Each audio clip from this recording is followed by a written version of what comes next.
What's up, everybody? Welcome back to the Live with Brandon Blakeney podcast. Of course, I'm your host, Brandon Blakeney, aka Brandon Lee TV, back at it again with another banger, my friends. So kick back, relax, and come take a ride with me.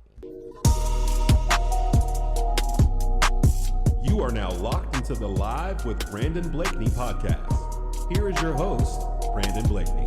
After another slow start, leading 15-11 in a contest they should have dominated from the tip, South Carolina, this roster this year, has overcome some slow starts, dug themselves out of some holes, but after this most recent game, Coach Staley says she is questioning her squad and their discipline. Well, I said a lot, but I'm not gonna blow my top. I understand where they are and this type of game.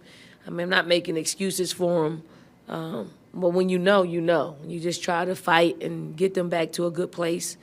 And the question mark is, it's just they leave you with a lot of questions. They force us to question, their ability to lock in and be disciplined. They force us, to have questions about, who should play, who shouldn't play, who should, all of these things. And it's just teaching. It's just teaching moments in which I don't know if it goes in one ear, up and out the other, or if you got to say it another time in another place for it to really resonate with what we need as a team. She walked in and she put a question mark on the board. We was all thinking what we were doing. Before she walked in, we were all thinking about what are we doing wrong. We were reflecting on the game in the first half. We just knew that she understood that some games were going to be like that. We were going to start slow, but we understood that we have to finish a game like we should have started it. Yeah, she's a player's coach, so she understands where we're coming from. We're one day away from break, and then we're playing against a team that's not as up there as we are, skill wise. So it's she knows that we have to put it on ourselves and not look at the competition. Hey, man, coach is not playing. I respect that she understands that this is a team that, like they said, they're college kids. They're about to go on break. They kind of in cruise control, but still have that responsibility to defend home court and represent the brand of South Carolina, man. Coach Staley definitely got into them in that halftime because they came out with a fire. You heard from Joyce Edwards, who led the way with 20 points. Another breakout game. She is becoming their go-to scorer in that post, man, taking over for Chloe Kitts. You heard Maddie McDaniel, who led the way with 5 assists today. I think she's been the best point guard on this roster, in my opinion. You heard from the freshman. It was still a dominant performance, but the slow start definitely worries you, as well as the discipline. Are they really locked in? Is this team satisfied? Are they still hungry? South Carolina won the game 82-46. Like I said, in dominant fashion. They shot 46% from the field. They held Charleston Southern to 30% from the field and 17.6% from the three, while the Gamecocks knocked down 33.3%. Now, they were definitely getting paint touches, being aggressive, getting to the free throw line in the second half. They knocked down 19 of 23 free throws, shooting 82.6% from the free throw line as a team. They won the rebounding battle 40-32. 17 assists. You love to see the ball movement. 6 blocks, 11 steals, and they forced 23 turnovers when they turned up the pressure and locked in. It's not about talent. It's not about if they are locked in for periods of time during the game. The question is, can they lock in from the tip to the final whistle? Can they lock in for 4 quarters? Looking at the breakdown, like I said, Joyce Edwards, 21 minutes, 20 points, led the way. She was absolutely getting busy and continues to have, she just set her career high with 18 points last game. Breaks that the very next game with 20 points. She's definitely finding her rhythm, carving out a very valuable role, and finding just easy buckets. She's not having to work hard. She's in the right position. Coach Staley said that it was going to be an effort to go ahead and get her as well as Chloe Kitts touches. Chloe Kitts didn't start the second half, though, man. They brought Ashlyn Watkins in, who had 8 points, 3 assists, 8 rebounds, coming in off the bench.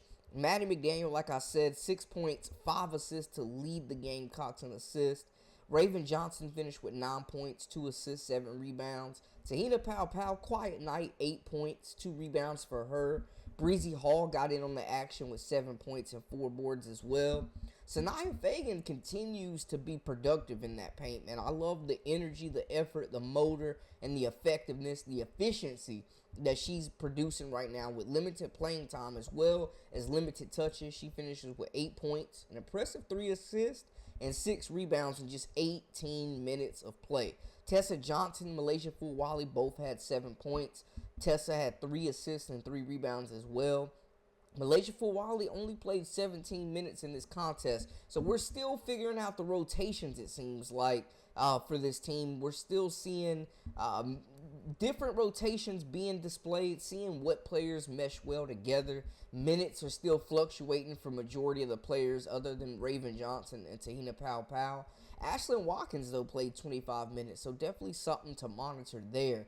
But definitely, not, at this point, it's a little bit nitpicking, but when you're South Carolina, you're going to get everybody's best shot any given night.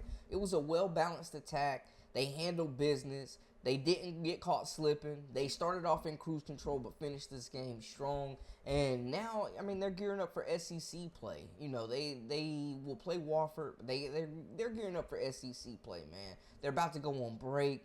They're getting to the end of the year stretch. And they got a gauntlet coming up. They've played a gauntlet already. South Carolina is absolutely the most battle-tested team in the country, and that will continue with the likes of Oklahoma, Tennessee, LSU, and Texas in the SEC, as well as Ole Miss. Don't sleep on them either.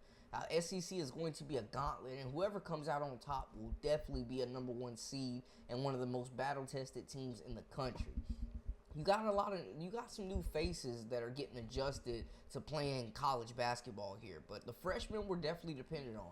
Maddie McDaniel running the show at point guard. Joyce Edwards, dominant performance down low in the paint. Super skilled, can pass it, can hit the mid-range jumper. Super athletic at 6'3", very nimble, can move just laterally really well. Gets up and down the floor like a gazelle. Great hands, great touch.